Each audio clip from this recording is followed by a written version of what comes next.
Good morning. My name is Laya Prica Garcia. It is October 3rd and a very great and fantastic day today. I do have major depression and schizoaffective disorder. I was diagnosed at the age of 29. I'm currently 33, and I have fantastic news. Basically, um, there's this abandoned dog. Uh, the family moved out of their house and left him. I call him the Night of E, and he is just adorable. He's kind of friendly, but he does bark at strangers.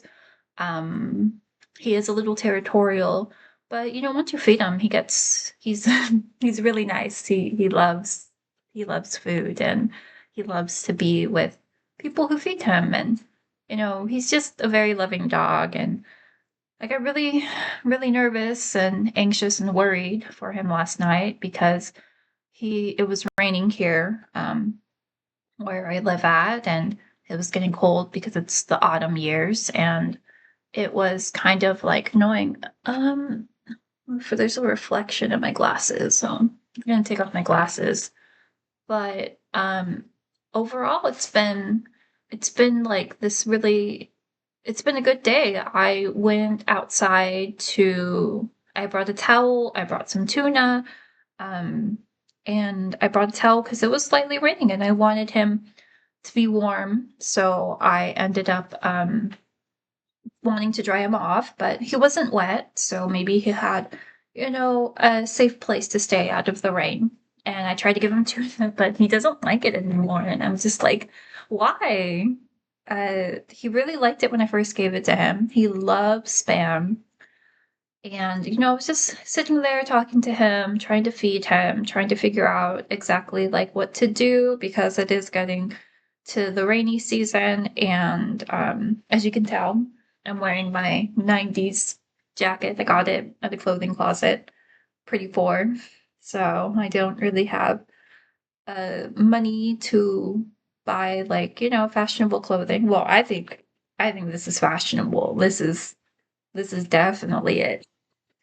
But overall, yeah, uh, yeah, so, um, he was there and eventually he left because he saw this other person that he recognized, and he, was really happy and just was like, "I'm gonna go talk to her," and I was like, "Okay, like, have fun doing what you wanna do in Idaho, you know, protect the streets and protect the people that you love."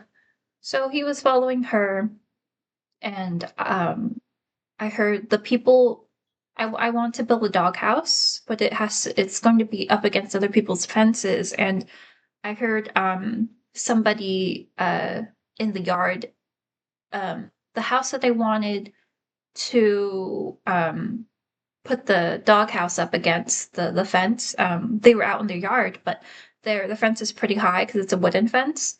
And I heard them, and I was like, okay, I'm gonna actually talk to them. To me, it was a sign from God too, because I've been really worried, and I've really been wanting to build this doghouse, but I need to get permission from the neighbors to see if I can, um, uh, build on their property line. So I heard them out, and where I live at, everyone primarily speaks Spanish. I don't. I am Mexican. I am Spanish. I am Filipina, but I don't speak Tagalog. I don't speak Spanish. I only speak English. I am very Americanized, so I apologize for not knowing my native languages. Um, so as she was out, um, she heard me and she only speaks Spanish. So I was just like, ¿hablas inglés? And she said no. And I said, lo siento, hablo un poco español. And we were able to have a conversation for her to just like wait until I translated. So, I asked her if I could build, if it was okay if I built a doghouse at the corner of her property line for the abandoned dog. And I am so happy she agreed. she told me like this area, she was telling me in Spanish, but it was pretty obvious what she was saying. She was like, this area is bad for cars, this area is like okay, and she was like, oh, this area is really perfect. And she said you could build the doghouse here and like he'll be safe from everything. And I was like, oh my gosh, like thank you. Like I was like, gracias. And she was like, oh, de nada, and like all this other stuff. And I was just so grateful. And I was so appreciative of her generosity and her, you know, just being so peaceful with our interaction and being peaceful um, with what I was, requesting and, not being mean about it and understanding that, he was abandoned by his dog. She had dogs too. So I was like, thank you. You understand, like, the beauty of dogs and, the cats, just any like domesticated animal. I am vegetarian. I'm kind of vegan, but I'm lactose intolerant, so I don't drink milk. I don't like eating eggs. Um, I eat plant-based butter and ice cream. I eat sorbet. I don't eat milk-based ice cream. I prefer sorbet. So I'm kind of vegan. It's unintentional. I'm not trying to be vegan. It's just part of my dietary restrictions, I guess. Egg really isn't. I just don't like eggs. So she was really thankful. I was really thankful for, being guided there and for God, guiding me there. And I'm gonna build him a dog house on Sunday. I'm gonna go to Home Depot, get some wood and, make it pretty big so he has, some fun and put a whole bunch of blankets in there so he could be nice and warm for the winter and, be out of the rain and be happy. I thought about taking him to a no-kill shelter, but they don't accept strays or abandoned animals. That's illegal. I didn't want to take him to the city because he barks at strangers, and I wasn't too sure if he was going to be picked. He's really cute. He just barks at people, and then I thought, if I did, he's going to get spayed and neutered, and you know, I don't really believe in spay and neutering animals. If it's bad for us to force humans to get, hysterectomies or to get like snipped for the males. Why do we have to do that to dogs? And, that made me really sad. And I couldn't bear the thought of sending him over and then being like, he's so used to, I didn't figure out a name for my hometown. Um, and he's so used to just roaming because we're a really small town. And he's just so used to roaming everywhere that I was like, I can't take this away. I can't take away his little family here, his little community here, and other people feed him. And I plan on creating a little sign, here lies the Knight of E, or not lies. Here is the home of the Knight of E, and creating this little community for him. And I plan on finding a job next year, so I'd be able to take care of him more. So I'm pretty excited about these endeavors that yeah, because he enjoys being out. He's always happy. I always see him there. It's a really dog friendly little community, and dogs roam around all the time. And you know he's always roaming around with his pack, and he's always with like the puppies too. And they always go back to their house. The dogs always go back to like their house. It's just he can't go back to his house because they abandoned him. So yeah, I'm not happy with that. And if it doesn't work out, and he isn't happy, then I think last resort, I will contact the city. But as of right now, I'm gonna create him a house. He's happy here. And I don't want to get rid of his happiness if he's happy here. He has the freedom to roam. He has a whole little town to roam. So I don't see why confining him to a house when he's lived the majority of his life, just roaming the streets and protecting it. That's why I call him, the Knight of E. So yeah,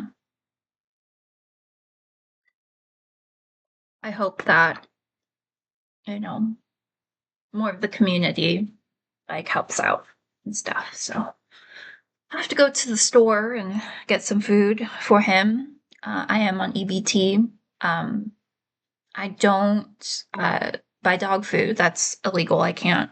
But yeah, I'm vegetarian, but I know dogs aren't vegetarian, so I can't feed him a vegetarian diet. That would be unethical because he eats meat. Um, but yeah, but touching meat is gross. And touching the tuna, and then oh, my hand doesn't smell like tuna. I'm glad. He loves Spam, so I'm probably going to get Spam. It lasts me 2 days. I feed him half of it, one day, the other half the next day. But yeah, and he seems so happy with that other female, and I'm really happy. You know, I'm like, I hope one day he trusts me so much that he ends up following me. I don't think I'm there in his trust level yet. I'm not in his trust binder or a trust cabinet or whatever he has that he considers to be trust. Who knows? Trust instincts? I guess it'd be trust instincts. So yeah. Um Other than that, I had therapy. Um I stayed home today. Yesterday I stayed home too. Oh man. I My alarm went off at 3:30 in the morning and I was just tired. I was just tired. I was like, I don't feel like going to Leap to Strength. I don't feel like socializing. I didn't jog and run yesterday or jog and walk yesterday. I was just home and I just laid down and I rested and I really needed a good rest. And you really needed a good rest day.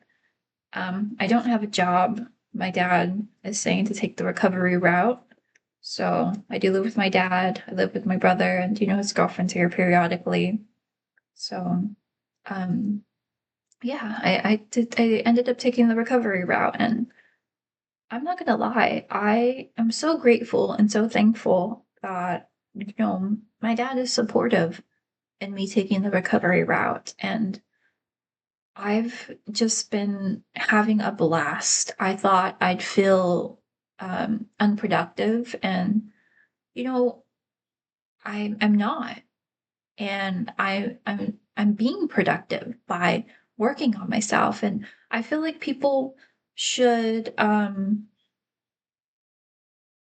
realize that working on yourself is just as productive as having a job and getting money.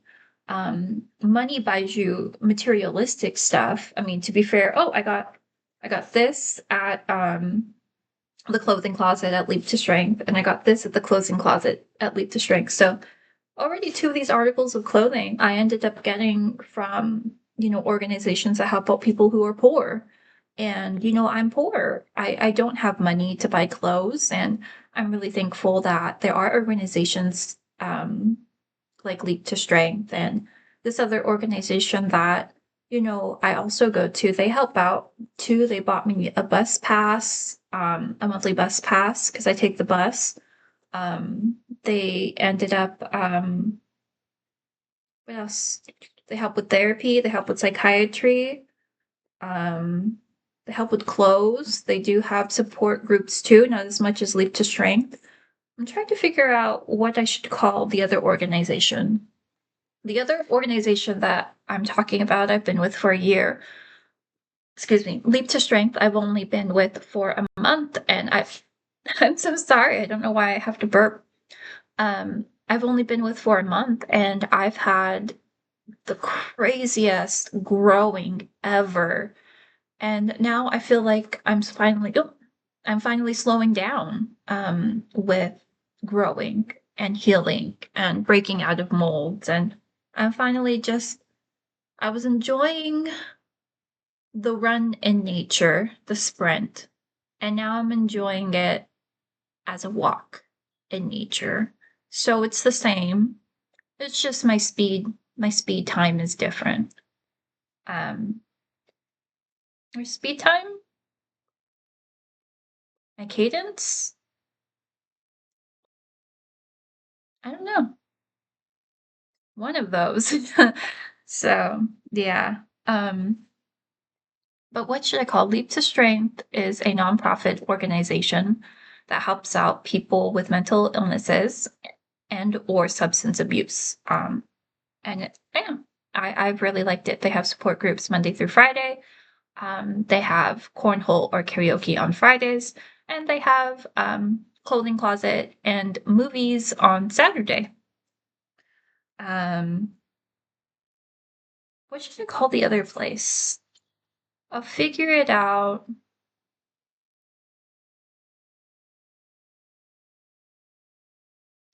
And then, um, yeah, I'll figure it out. They help with other stuff like Leap to Strength doesn't. Um, Man, I really don't know what to call the other place that I am trying to figure out. Um,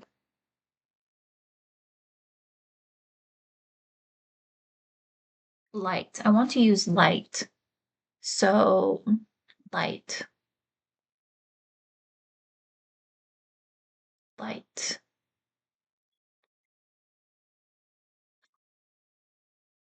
Walk the light, walk with light, walk the light, walk to light. We'll call it walk to light. So, Walk to Light is also a nonprofit organization. They primarily help out people who are Medi-Cal or Medicaid or Medicare. Um, and yeah, they only help out those people with those insurances. They don't take private insurance. They strictly only help out those people.